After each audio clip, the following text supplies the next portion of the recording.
Praise यीशुआ Messiah hallelujah.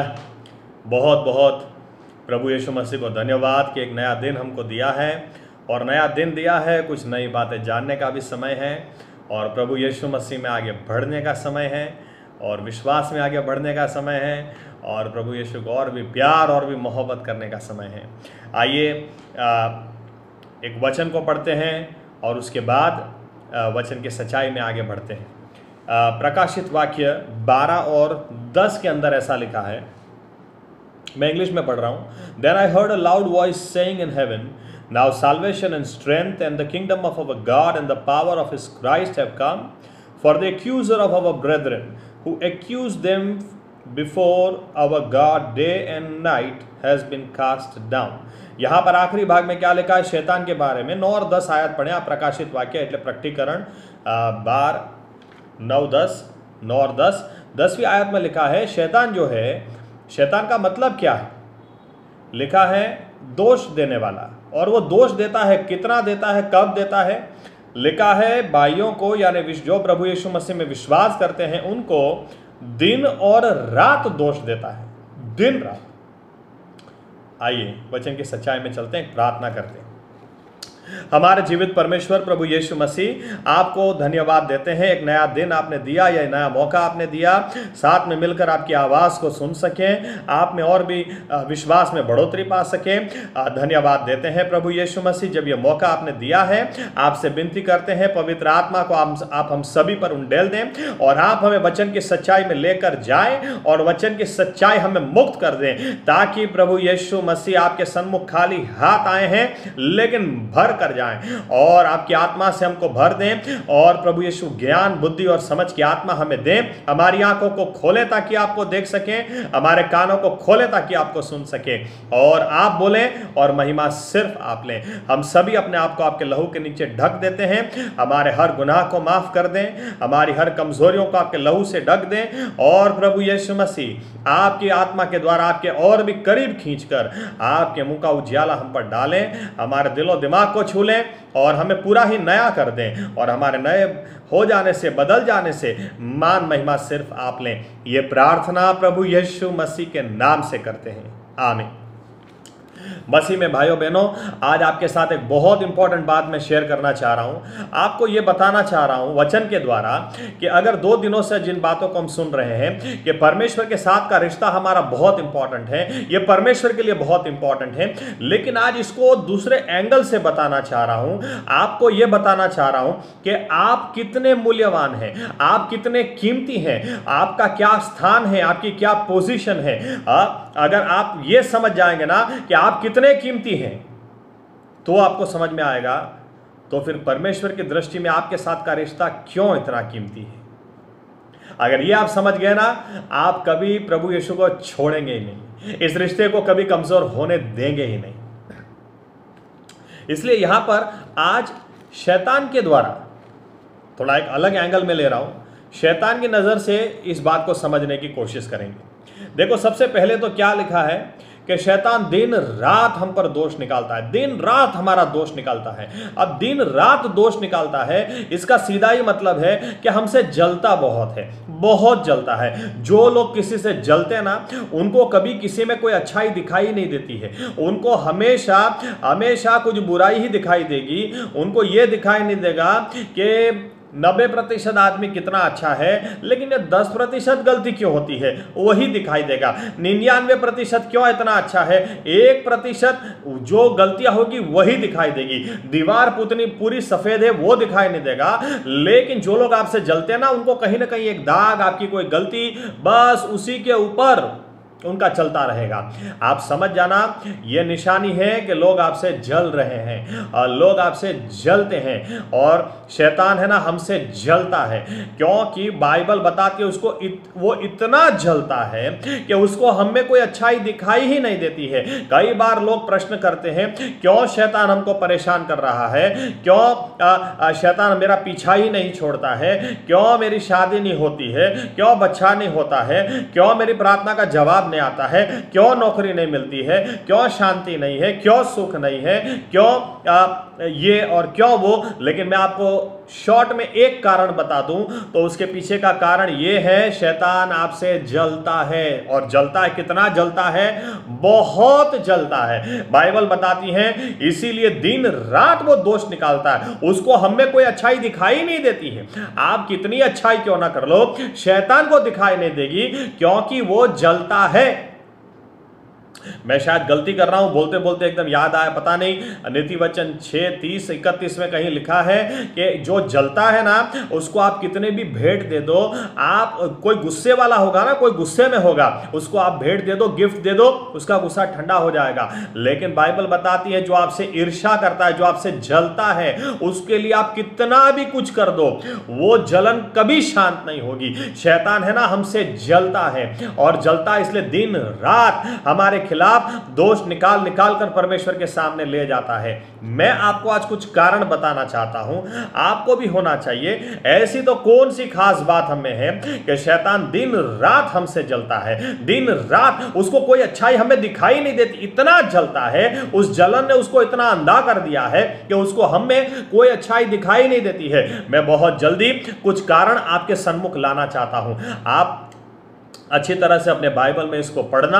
मेरे पास English Bible में, मैं उसमें से पढ़कर हिंदी करके आपको सुनाता हूं। लेकिन आप अगर इस बात को समझ गए ना, इन मुद्दों को आप समझ गए, मैं सही में कहता हूं, आपको पता चल जाएगा ना कि आप कितने कीमती हैं, कितने कीमती हैं। आप परमेश्वर की क्या अद्भुत रचना है, क्या भय से और आश्चर्यकारक रीति से उसने आपकी रचना करी है। तो आप इस बनाने वाले प्रभु यीशु मसीह को आप कभी छोड़ोगे नहीं। मैं कुछ कारण आपको बताता हूं फटाफट। देखो, सबसे पहले देखते हैं यशाया, या तो सबसे पहले देख लेते हैं शैतान के बारे में देख लेते हैं। शैतान अगर हमारा दुश्मन है, दिन रात जलता, बाइबल बताती है कोई भी इंसान हमारा दुश्मन नहीं है। हमारी दुश्मनावट किसी भी इंसान के साथ नहीं है, लेकिन शैतान हमारा दुश्मन तो है। वो शैतान है, क्यों है, उसको समझने की कोशिश करते हैं।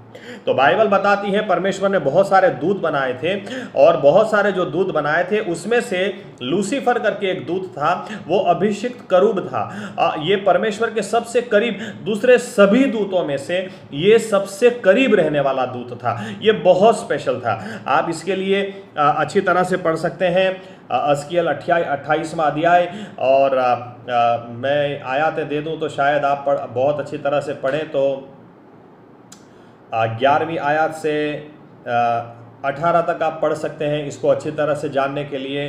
और यशाया 14 अध्याय भी पढ़ सकते हैं। आप यशाया में चले जाएं तो यशाया 14 अध्याय, वहाँ पर भी लिखा है लूसीफर के बारे में। गुजराती बाइबल और कहीं जगह प्रभात नो तारो ऐसा लिख दिया है, लूसीफर का मतलब दे दिया है। लेकिन आप देखेंगे यशाया 14 और 12, तो वहाँ पर लिखा है how you are fallen from heaven O Lucifer son of the morning. Lucifer नाम दिया है। लूसीफर ये वो दूत था जिसको परमेश्वर ने स्वर्ग से बाहर निकाल दिया, फेंक दिया। और बाहर फेंक देने के बाद और हम इंसान बनाने के बाद जब वो दोष देने लगा, तब से उसका नाम हो गया शैतान। शैतान का मतलब होता है दोष निकालने वाला, उसको कोई अच्छाई दिखाई नहीं देती। खैर, वो लूसीफर के बारे में आप पढ़ सकते हैं। पहले तो ये बताऊं कि परमेश्वर ने उसको बाहर क्यों फेंक दिया। आप यशाया 14 अध्याय 12 से 17 तक पढ़ें, या तो 16 तक पढ़ लें, 15 तक पढ़ लें, तो वहां पर दिया है क्यों इसको बाहर फेंक दिया गया। क्योंकि ये परमेश्वर के करीब रहता था ना, तो इसको बहुत घमंड था, बहुत अभिमान था। क्यों?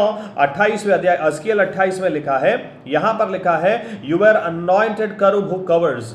ये सबसे अभिषिक्त करूब था, इसके जितना अभिषिक्त कोई नहीं था, यानी इसके जितना परमेश्वर के करीब और कोई नहीं रह सकता था। ये परमेश्वर के सबसे करीब रहने वाला दूत था।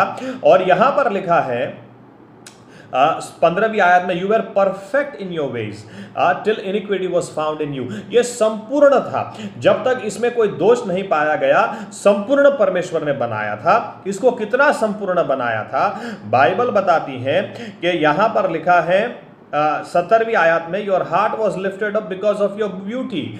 इसको इतना सुंदर परमेश्वर ने बनाया था, बहुत सुंदर था, इतना सुंदर था as if he was perfect. सुंदरता की संपूर्णता वो था। और ऐसा बनाया था, और बाइबल बताती है तेरी सुंदरता की वजह से तुझ में अभिमान आ गया, घमंड आ गया, और कितना आ गया कि यशायाह 14 में लिखा है, ये सोचने लगा कि मैं खुद परमेश्वर क्यों ना बन जाऊं, क्यों ना मैं खुद अपने सिंहासन को परमेश्वर के सिंहासन से भी ऊपर ले जाऊं, क्यों ना मैं परमेश्वर के से भी बड़ा अपना स्थान करूं, मैं, और इसकी वजह से ये गिरा, बहुत बुरी तरह से गिरा। परमेश्वर ने इसको स्वर्ग से फेंक दिया। याद रखें, ये उत्पत्ति है और परमेश्वर उत्पन्न करता है, और उत्पत्ति कभी उत्पन्न करता नहीं हो सकते हैं। इसीलिए कई लोग ऐसा मानते हैं कि हम ये करेंगे तो परमेश्वर हो जाएंगे, ये करने से परमेश्वर हो जाएंगे। ये शैतान का स्वभाव है, ये शैतान की इच्छा है। सबसे पहले उसी के दिल में आया था कि मैं परमेश्वर जैसा हो जाऊं, लेकिन उत्पत्ति वो परमेश्वर जैसा कभी नहीं हो सकती है। उत्पन्न करता ही रहेगा, और आप और हम जो उसकी उत्पत्ति हैं वो उत्पत्ति ही रहेंगे। खैर, मैं आपको कुछ कारण देना चाह रहा हूं, उस टॉपिक पर आ जाता हूं। सबसे पहला कारण आपको देता हूं, शैतान क्यों हमसे जलता है। क्यों जलता है? क्योंकि देखिए यहां पर क्या बताती है, वो बहुत सुंदर है। कोई अगर अपने आप को बहुत सुंदर समझे, बहुत आकर्षक समझे, बहुत हैंडसम समझे, लेकिन अगर उससे ज्यादा कोई हैंडसम आ गया, कोई लड़की अपने आप को बहुत सुंदर समझे और उससे ज्यादा कोई सुंदर आ गया, तो जलन पैदा हो जाती है। मुझसे बेहतर कोई कैसे आ सकता है, मुझसे बेहतर। आज काफी लोग जलन में ही जीते हैं। मैं बहुत अच्छा बजाता हूं, मुझसे अच्छा बजाने वाला कोई आ जाएगा तो जलन। मैं बहुत अच्छा प्रचार करता हूं, मुझसे अच्छा प्रचार करने वाला कोई आ गया तो बहुत जलन। मैं बहुत अच्छा गाता हूं, मुझसे अच्छा गाने वाला कोई आ गया तो जलन। जलन जलन जलन, हर जगह जलन। तो इस बात से एक बात समझ ले, जलन वहां पर होती है जब हम समझते हैं कि सामने वाला हमसे बेहतर है, कहीं ना कहीं तब जलन होती है। शैतान हमसे जलता है, यानी वो जानता है कि हम उससे बेहतर हैं। कैसे बेहतर है? बाइबल बताती है वो उसको परमेश्वर ने जैसे संपूर्ण बनाया था, संपूर्ण सुंदर, वो इतना सुंदर था, इतना हैंडसम था, सभी तरह के गुण उसमें थे, गाता इतना अच्छा था, बजाता इतना अच्छा था, उसके आभूषण इतने बेहतर थे। एक एक करके हम देखेंगे, वो इतना परफेक्ट था, उससे ज्यादा सुंदर कोई हो ही नहीं सकता। लेकिन बाइबल बताती है अगर उत्पन्नकर्ता से सुंदर कोई हो सकता है, उत्पत्ति से सुंदर कोई हो सकता है, तो वो उत्पन्न करता। लूसीफर कितना ही सुंदर क्यों ना हो, लेकिन परमेश्वर से तो सुंदर नहीं। सबसे पहला पॉइंट इसलिए आपको देता हूं, बाइबल बताती है उत्पत्ति 1:26 और 27 में, जब परमेश्वर ने इंसान को बनाने के लिए सोचा, आपको और मुझे बनाने के लिए सोचा, तो बाइबल बताती है, देखो उसने जब जानवर बनाए तो अपने बारे में नहीं सोचा, पेड़ पौधे बनाए अपने बारे में नहीं सोचा, उसने जब दूत बनाए तब अपने बारे में नहीं सोचा, मछलियां बनाई अपने बारे में नहीं सोचा, लेकिन जब इंसान को बनाना था, हालेलुया, जब इंसान को बनाना था, बाइबल बताती है परमेश्वर ने अपने बारे में सोचा, पहली बार अपने बारे में सोचा, कहा चलो अपने जैसा कुछ बनाता हूं, अपनी प्रतिमा में कुछ बनाता हूं, हालेलुया। इसीलिए जब इंसान को बनाया ना, आप इस बात को मान लें कि अगर इन परमेश्वर लूसीफर से बेहतर, शैतान से बेहतर है, क्योंकि वो उत्पन्न करता है, तो अगर परमेश्वर ने अपने जैसा कुछ बनाया तो वो इंसान भी लूसीफर से ज्यादा सुंदर है, वो ज्यादा अजोड़ है, वो ज्यादा खास है। हालेलुया। सबसे पहली बात, जो अपने आप को बहुत सुंदर समझता था, उससे सुंदर आ गया है, उससे हैंडसम आ गया है। इंसान को परमेश्वर ने अपने जैसा बनाया। इसीलिए हमारी तुलना किसी के साथ नहीं की जा सकती है। हमारी तुलना इसीलिए कोई जानवर के साथ नहीं की जा सकती, कोई पेड़ पौधों के साथ नहीं की जा सकती, यहां तक कि दूत के साथ भी नहीं की जा सकती है, क्योंकि दूतों को भी परमेश्वर ने अपनी प्रतिमा में नहीं बनाया है, लेकिन इंसानों को, आपको और मुझे परमेश्वर ने अपनी प्रतिमा में बनाया है। लूसीफर जो अपने आप को सबसे बेहतर समझता था, उससे बेहतर कोई आ गया, इंसान, आप और हम, क्योंकि हमें परमेश्वर ने अपनी प्रतिमा में बनाया है। Hallelujah, hallelujah, hallelujah. कितनी अद्भुत बात, कितनी अद्भुत बात। आपको पता है, इसके साथ एक और बात बताता हूं, प्रतिमा का मतलब क्या है। एग्जाम्पल दे दूं, खाली एक सिंपल एग्जाम्पल, फिट नहीं बैठेगा पूरा, लेकिन एक पॉइंट देता हूं। एक फोटो है, जो मेरा फोटो है वो मैं नहीं हूं, लेकिन मेरे फोटो से मेरी याद आती है। मेरा फोटो देखकर कोई मुझे याद करेगा, ये फोटो है, वो मैं नहीं हूं। वो फोटो को आप खाना नहीं खिला सकते, वो फोटो है, लेकिन फोटो पिक्चर याद दिलाती। आपको पता है परमेश्वर ने हमें अपनी प्रतिमा में बनाया, इसका क्या मतलब है? इसका मतलब यह है जब भी शैतान हमें देखता है ना, तो उसको हमें देखकर उस परमेश्वर की याद आती है जिसने उसे स्वर्ग से बाहर निकालकर फेंक दिया। हालेलुया। जब हम और आप एक दूसरे को देखते हैं ना, हमको ऐसा दिखाई नहीं देता। हमको तो क्या दिखाई देता है? वो दुष्ट है, वो पापी है, वो झूठ बोलने वाला, वो मेरा जीवन बर्बाद करने वाला, वो फरेबी, वो मक्कार, ऐसा सब हमको दिखाई देता है। लेकिन शैतान को क्या दिखाई देता है? जब वो हमें देखता है ना, उसको हमें प्रभु यीशु दिखाई देते हैं। समय पक गया है कि हम भी जब एक दूसरे को देखें ना, तो हमें भी एक दूसरे में प्रभु यीशु दिखने चाहिए, क्योंकि प्रभु यीशु ने हमारी रचना उसकी प्रतिमा में की है। हालेलुया। हमें इतना बेहतर बनाया है, इसलिए जलेगा कि नहीं जलेगा, वो बहुत जलता है। हम कई बार नहीं समझने पाते हैं कि हमें परमेश्वर ने कितना कीमती बनाया है, क्योंकि उसके जैसा बनाया। लेकिन लूसीफर समझता है, वो समझता है, इसलिए हमें देखकर उसे परमेश्वर की याद आती। आप भी इस बात को आज मान लें, समझ लें, जीवन में उतार लें कि आज के बाद जब एक दूसरे को देखेंगे ना, तो प्रभु यीशु को धन्यवाद देंगे, उसको याद करेंगे, क्योंकि प्रतिमा उसको याद दिलाती, उसको याद दिलाने के लिए होती है। हालेलुया। तो पहली बात, लूसीफर बहुत सुंदर था, परफेक्ट, लेकिन उससे भी परफेक्ट परमेश्वर ने आपको और मुझे बनाया। हालेलुया। दूसरा कारण आपको देता हूं, दूसरी स्पेशलिटी बताता हूं। अगर लूसीफर हमसे जलता है तो एक से ज़्यादा स्पेशलिटीज़ हम में है। पहली, परमेश्वर की प्रतिमा में हम बने हैं, हमसे बेहतर सारी सृष्टि में और कोई नहीं, परमेश्वर के अलावा हमसे बेहतर कोई है ही नहीं। दूसरा पॉइंट, आराधना, वर्शिप। देखिए यहां पर लिखा है अस्केल 28वें अध्याय में, जब लूसीफर को परमेश्वर ने बनाया ना, तो लूसीफर को जब परमेश्वर ने बनाया, उसको किस कारण से बनाया? आराधना के लिए बनाया। यहां पर क्या लिखा है देखिए, मैं कुछ पढ़ के सुनाता हूं। You were in Eden, the garden of God. Every precious stone was your covering. Sardius, topaz, diamond, beryl, onyx, jasper, sapphire, turquoise, emerald with gold. The workmanship of your timbrels and pipes was prepared for you on the day you were created. क्या लिखा है? इस यहाँ पर दो बातें लिखी गई। एक तो ये इतना संपूर्ण बनाया गया था, इतना सुंदर बनाया गया था, प्लस वर्शिप लीडर इसको परमेश्वर ने बनाया था। और ये दूसरे दूतों से स्पेशल है, इसके लिए इसके ऊपर 9 आभूषण, शायद गिनेंगे तो 9 होंगे, 9 आभूषण, 9 या 10 परमेश्वर ने इधर लगाए हुए थे। ये परमेश्वर के करीब जाता था। इतना ही नहीं, संगीत का भी ज्ञान इसको दिया गया था। कई बार लोग पूछते हैं कि दुनियावी ज्ञान, संगीत इतना जबरदस्त कैसे होता है? आप याद रखें, परमेश्वर ने अपनी आराधना करने के सबसे पहले लूसीफर को नियुक्त किया था और उसको ये टैलेंट दिया था और उसको फेंक दिया गया। आज उस शैतान के द्वारा ही ये ज्ञान आ रहा है, उसके द्वारा ही ये दुनियावी संगीत आ रहा है। इसीलिए कर्ण प्रिय लगता है, इसीलिए ये सुनने में बहुत मधुर लगता है, क्योंकि परमेश्वर ने सबसे पहले जिसको टैलेंट दिया था उसके द्वारा आ रहा है। एनीवे, तो यहां पर ये परमेश्वर के करीब रहता था। ये क्या था? वर्शिप लीडर था। ये गिरा भी क्यों? उसका कारण भी ये था, यही था जो परमेश्वर की हजूरी में जा सकता था।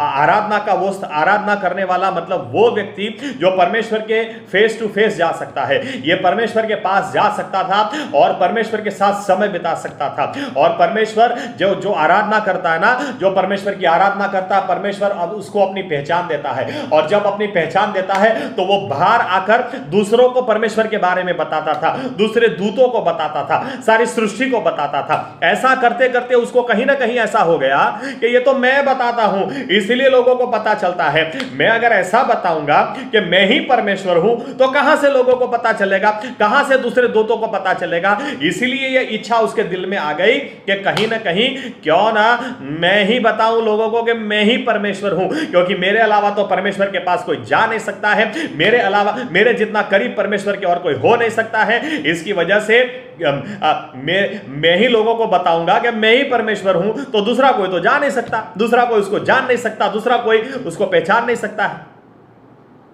लेकिन जब परमेश्वर ने इंसान को बनाया ना, क्या किया? देखिए, निर्गमन एक्सोडस 28वां अध्याय, यहां पर लिखा है,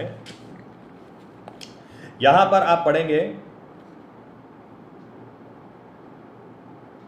द ब्रेस्ट प्लेट 15 से आगे पढ़ेंगे ना, तो यहां पर ऐसा लिखा है, परमेश्वर ने हारून से कहा, जब भी महायाजक से कहा, जब भी तू मेरी हजूर में आएगा, ये एक साल में एक ही बार परमेश्वर के हजूरी में जा सकता था।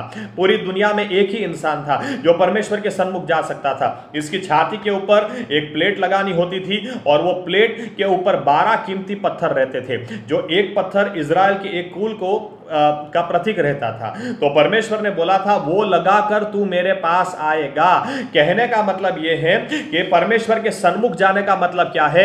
आराधना करने वाला, आराधना का स्थान, परम पवित्र स्थान, वो स्थान है, वो आराधना का स्थान है जहां पर इंसान या कोई भी व्यक्ति परमेश्वर के फेस टू फेस जाता है। लेकिन देखो हो क्या गया, अभी तक लूसीफर जा सकता था, लेकिन लूसीफर को परमेश्वर ने 9-10 पत्थर दिए थे, इंसान को कितने दे दिए? 12। यानी कि ये बता दिया कि तुम मेरे करीब आ सकते थे लूसीफर जरूर, लेकिन इंसान तुमसे बेहतर है, वो मेरी प्रतिमा में बना है, वो तुमसे भी मेरे ज्यादा करीब आ सकता है। हालेलुया। आप और हम, यीशु मसीह के लहू के द्वारा, वो समय था जब एक ही इंसान जा सकता था पूरे साल में एक ही बार, लेकिन आज यीशु मसीह के लहू के कारण से आप और हम उस लहू को लेकर उसकी हजूरी में 24 घंटे जाकर खड़े रह सकते हैं, उसको महिमा में निहार सकते हैं। आराधना करने वाले, इसलिए बाइबल में लिखा है परमेश्वर की इच्छा है उसको आराधना करने वाले चाहिए। क्यों? ताकि वो उसके सामने जाए, उसकी हजूरी में समय बिताए, उसको जाने, उसको पहचाने, ताकि बाहर आकर दूसरों को बताए बाइबल का परमेश्वर, उत्पन्न करने वाला परमेश्वर ऐसा है।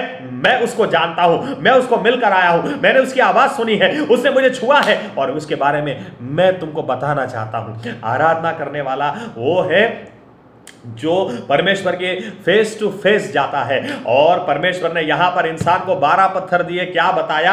लूसीफर तू जरूर मेरे करीब आ सकता था, तू जरूर मुझे जान सकता था, लेकिन इंसान क्योंकि तुझसे बेहतर है, वो मेरी प्रतिमा में बना है, वो ज्यादा करीब आ सकता है, वो तुझसे भी मुझे ज्यादा अच्छी तरह से पहचान सकता है, अनुभव कर सकता है। हालेलुया। जलेगा कि नहीं जलेगा आप समझिए। आपको और मुझे परमेश्वर ने बहुत अद्भुत बनाया है, बहुत अद्भुत स्थान दिया है। Hallelujah, hallelujah. यहां तक कि तीसरा पॉइंट मैं आपको दे दूं, तीसरा पॉइंट सिंहासन। यशायाह 14 में क्या देखा? आप फिर से पढ़ सकते हैं 10-12 आयत से आगे। ऐसा लिखा, शैतान को क्या चाहिए था? उसके पाप करने की वजह क्या थी और वो क्यों अंधा हो गया? एक ही कारण से, बस उसको परमेश्वर बनना था, उसको परमेश्वर का सिंहासन चाहिए था, उसको वो स्थान चाहिए था, वो स्थान चाहिए था। वो स्थान उसको नहीं मिला। उतना ही नहीं, परमेश्वर ने उसे फेंक दिया। मैंने खुद इस चीज को काफी बार अनुभव किया है, आपने भी किया होगा। आपको जो चाहिए वो आपको नहीं मिलेगा, और अगर किसी और को मिल गया, आपकी नजर के सामने मिल गया, तो कितनी जलन होगी, कितनी जलन होगी। आपको होगा ये क्या हो रहा है, अरे ये तो मुझे चाहिए था, अरे मुझे चाहिए था, मुझे नहीं मिला और इसको कैसे मिल गया। आपको पता है लूसीफर को क्या चाहिए था? परमेश्वर का सिंहासन चाहिए था, उसको परमेश्वर के सिंहासन पर बैठना था। लेकिन हमारे साथ क्या हो गया? हमारे साथ क्या हो गया? बाइबल बताती है, चलो मैं आपको बताता हूं। प्रकाशित वाक्य 3 और 21 में देखो क्या लिखा है।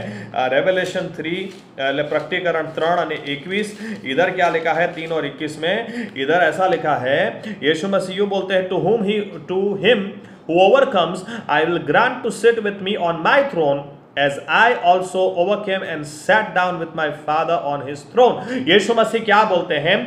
मैं जो जीता हूं, कैसे अपने पिता के सिंहासन पर बैठा हूं, वैसे ही जो जीतेगा उसको अपने साथ अपने ही सिंहासन पर मैं बिठाऊंगा। हालेलुया। यानी जो सिंहासन सारी सृष्टि में ऊंचा से ऊंचा है, उससे बड़ा कोई सिंहासन है नहीं। मैं आपको एक सजेशन दे दूं, पॉलिटिक्स में लोगों को कुर्सी चाहिए, कुर्सी के लिए ये कुछ भी कर सकते हैं, कितना भी झूठ बोल सकते हैं, कितने भी मक्कार हो सकते हैं, किसको भी दोस्त बना सकते हैं, किसी के भी दुश्मन हो सकते हैं। सो क्यों? क्योंकि कुर्सी चाहिए। ये कुर्सी टिकती नहीं है। लेकिन मसीही भाइयों बहनों, स्वर्ग की ओर नजर लगाओ। परमेश्वर ने हमको वो कुर्सी ऑफर की है जो सारी सृष्टि में सबसे ऊंची कुर्सी है। ये कुर्सी जो शैतान को चाहिए थी, लूसीफर को चाहिए थी, परमेश्वर ने उसे नहीं दी और उसकी नजर के सामने यही कुर्सी परमेश्वर ने हमारे लिए ऑफर करी। इसलिए प्रकाशित वाक्य प्रकटीकरण 22:5 में लिखा है, और यीशु मसीह और उसकी कन्या हम और यीशु मसीह अनंत काल तक राज करेंगे। कहां से? उसी कुर्सी पर बैठकर। हालेलुया।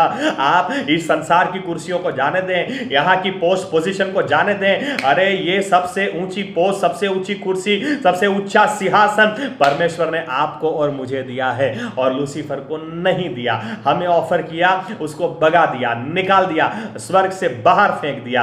हालेलुया।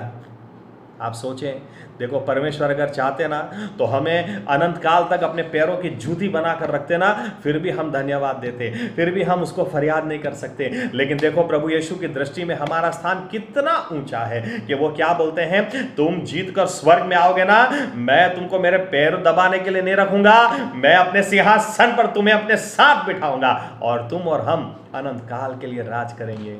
क्या परमेश्वर की योजना है। हालेलुया। क्या योजना है।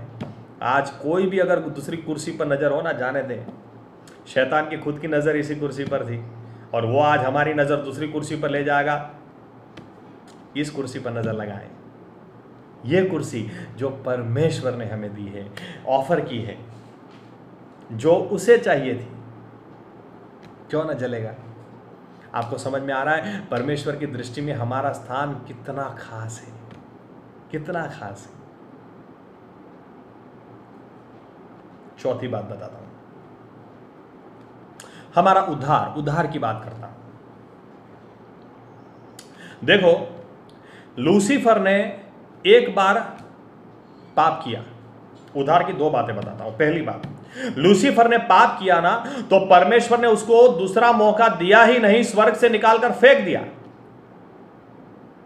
लेकिन आपको और मुझे वो कितना प्यार करता है, हमको बार बार माफ करता है। उतना ही नहीं, जब यीशु मसीह के आगे हम अपने गुनाह कबूल करते हैं ना, वो हमें माफ कर कर फिर भूल जाते हैं, कभी याद भी नहीं करते। इतना प्यार कोई कैसे कर सकता है। यहां तक कि एक बार पूछा गया कि मेरा भाई अगर मेरे साथ कुछ गलत करे, पाप करे, और अगर माफी मांगे तो कितनी बार उसको माफ करूं। यीशु मसीह ने कहा, अरे माफी मांगे ना तो 70 टाइम्स 7 यानी 490 बार भी एक दिन में मांगे, उसको माफ कर दे। कहने का मतलब परमेश्वर यह दिखा रहे थे हमको कि वो कितने मौके हमको देते हैं। एक बार लूसीफर को कोई मौका ही नहीं दिया, और हमें परमेश्वर बार बार मौका देता है, बार बार मौका देता है। बाइबल बताती हर एक नया दिन हमारे लिए एक नया मौका है, और उस एक नए मौके में भी कितनी मौके देता है, कितनी गलतियां हमसे होती है, कितनी कमजोरी हमारी है, लेकिन जब उसके पास जाते हैं तो वो माफ कर देता है। आप किसको माफ करेंगे? किसको माफ करने का मतलब क्या है? परमेश्वर को यह रिश्ता चाहिए, यह रिश्ता चाहिए, तभी तो वो माफ करता है। अगर जो रिश्ता इंपॉर्टेंट नहीं होता ना, उस रिश्ते में माफी भी नहीं होती। चल भाई, तू तेरे रास्ते, मुझे तेरे से कोई लेना देना नहीं। लेकिन परमेश्वर हमको बार बार माफ करता है, यानी बार बार माफ। पहली बार उद्धार के दिन माफ किया, ये बताने के लिए, मेरे बेटे मेरी बेटी, तू मेरे लिए बहुत कीमती है, मुझे तू चाहिए।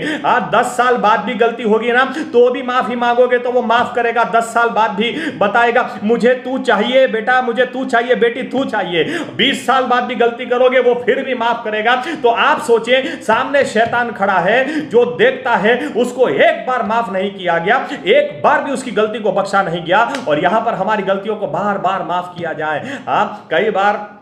कई बार घर में ऐसा होता है, 2 बच्चे हो ना, तो एक ना एक बच्चे को ऐसा लगता है कि मम्मी पापा उसको ज्यादा प्यार करते हैं। क्यों? क्योंकि कैसे उनको लगता है उसको कम मार पड़ती है, उसको ज्यादा माफ कर देते हैं, और मुझे तो माफ करते ही नहीं है। ये घरों में होता है। लेकिन इंसान और लूसीफर की, या इंसान और शैतान की बात करें, जबकि उसको तो एक बार भी माफी नहीं मिली है, और हमें बार बार माफी मिलती है। आप सोचें परमेश्वर का कितना प्यार वो हम में देखता होगा। क्या उसका सर घूम जाता होगा कि ये क्या है,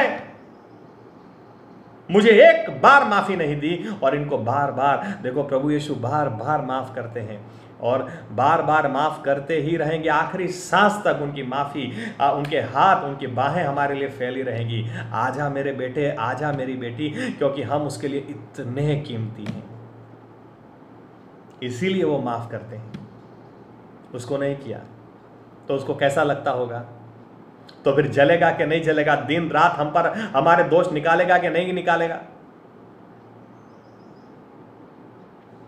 आखिरी बात बताना, आखिरी, बहुत सारी बातें ले सकते हैं, आखिरी इंपॉर्टेंट पॉइंट्स लिए मैंने। ये उद्धार के बारे में दूसरी बात, देखो दूत है ना, मैंने एक बात देखी है, बाइबल जितना पढ़ा है, एक बात देखी है, दूतों के लिए परमेश्वर ने कुछ किया नहीं है। दूत परमेश्वर की स्तुति कर सकते हैं, उसकी आराधना कर सकते हैं, लेकिन दूत है ना परमेश्वर को धन्यवाद नहीं दे सकते हैं, क्योंकि कोई दूत बोल नहीं सकता कि परमेश्वर ने मेरे लिए ये किया, ये किया, ये किया, ये किया, क्योंकि और हमारी जो खासियत है, हमारी खासियत ये है, हम परमेश्वर की स्तुति कर सकते हैं, हम उसकी आराधना कर सकते हैं, लेकिन हम उसको धन्यवाद भी दे सकते हैं, क्योंकि परमेश्वर ने हमारे लिए इतना कुछ किया। खास तौर से अगर उद्धार की मैं बात करूं तो बाइबल बताती है परमेश्वर ने खुद ईश्वर होने के बावजूद, फिलिपी 2 अध्याय 6 आयत से आगे लिखा है कि परमेश्वर खुद परमेश्वर होने के बावजूद भी उस स्थान को पकड़े न रखा, लेकिन वो इंसान बनकर हमारे लिए आया। आप सोचें जो उत्पन्न जो टेलर है वो खुद शर्ट नहीं बन सकता, जो कारपेंटर है खुद टेबल या कुर्सी नहीं बन सकता, ये मोबाइल बनाने वाला खुद मोबाइल नहीं बन सकता, लेकिन परमेश्वर जिसने सारी सृष्टि की रचना करी, परमेश्वर जिसने इंसानों को बनाया, वो खुद इंसान बनकर आया। किस लिए आया? अरे आपको और मुझे बचाने के लिए आया, आपको, आपके और मेरे उद्धार के लिए आया। उतना ही नहीं क्या आया, जो नामुमकिन था वो परमेश्वर ने मुमकिन करके दिखाया। आप सोचें कि जब शैतान देखता होगा यीशु मसीह को कोड़ों की मार खाते हुए देखता होगा, वो सोचता होगा इतना प्यार कोई कैसे कर सकता है, लेकिन बाइबल बताती है वो कोड़ों की मार से हमारे लिए चंगाई आई। शैतान का तो सर घूम जाता होगा, उसका लहू बहा, उसको लोगों ने चाटे मारे, उसको आंख पर पट्टी बांधकर चाटे मारकर कहा प्रबोध कर, चल बता किसने तुझे चाटा मारा है, कांटों का ताज पहना दिया। जब लूसीफर शैतान सब देखता होगा, उसको उसका सर घूम गया होगा कि ऐसा कैसा प्यार है, ऐसा कैसा प्यार हो सकता है इंसानों के प्रति, ऐसा कैसा प्यार। लेकिन बाइबल बताती है परमेश्वर का प्यार इतना अद्भुत है कि परमेश्वर ने अपना सब कुछ हमारे लिए दे दिया।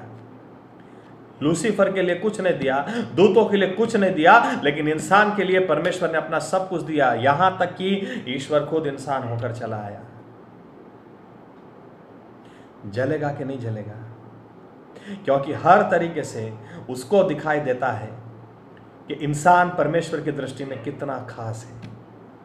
मसीह में भाइयों बहनों, जरूरी है कि हम इस बात को समझ जाएं, ये बातें हमें दिखना शुरू हो जाएं कि परमेश्वर की दृष्टि में हम कितने खास हैं। पहली बात, उसने अपनी प्रतिमा में हमको बनाया है। कितने खास हैं कि उसकी आराधना, उसके करीब हम जितना जा सकते और कोई नहीं जा सकता, ऐसी व्यवस्था उसने हमारे लिए करी है। उसने हमको वही सिंहासन, वही स्थान दिया है जो लूसीफर को चाहिए था। सारे सृष्टि में, सारे संसार में उससे बड़ी कोई जगह नहीं। वो जगह हमारे, आपके लिए, मेरे और आपके लिए रखी है।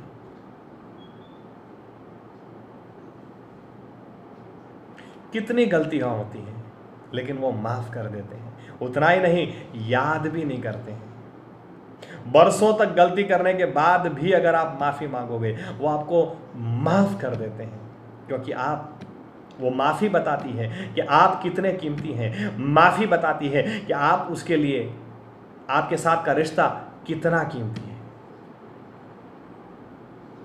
परमेश्वर को दूसरों की नहीं पड़ी, इंसान की पड़ी है। उसको माफ़ करता है, उसको दूसरा मौका देता है।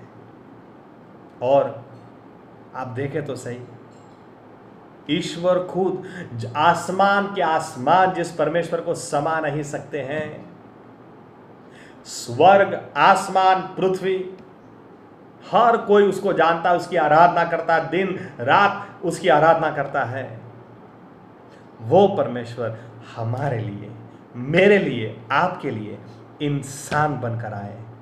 क्या प्यार, क्या मोहब्बत। शैतान इसीलिए जलता है, दिन रात इसीलिए दोष निकालता है, क्योंकि वो जलन से अंधा हो गया है। क्योंकि परमेश्वर के लिए हम बहुत कीमती हैं। मैं आशा रखता हूं कि इस वचन के द्वारा आप भी अपने आप को आज देखने पाए होंगे कि आप कितने कीमती हैं, आप कितने स्पेशल हैं।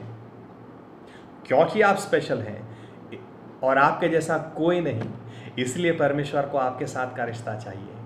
क्या आपको भी उसके साथ का रिश्ता चाहिए? आइए प्रार्थना करते हैं। हमारा जीवित परमेश्वर प्रभु यीशु मसीह, बहुत बहुत धन्यवाद देते हैं, क्योंकि प्रभु यीशु मसीह आपने हमको बहुत स्पेशल बनाया है।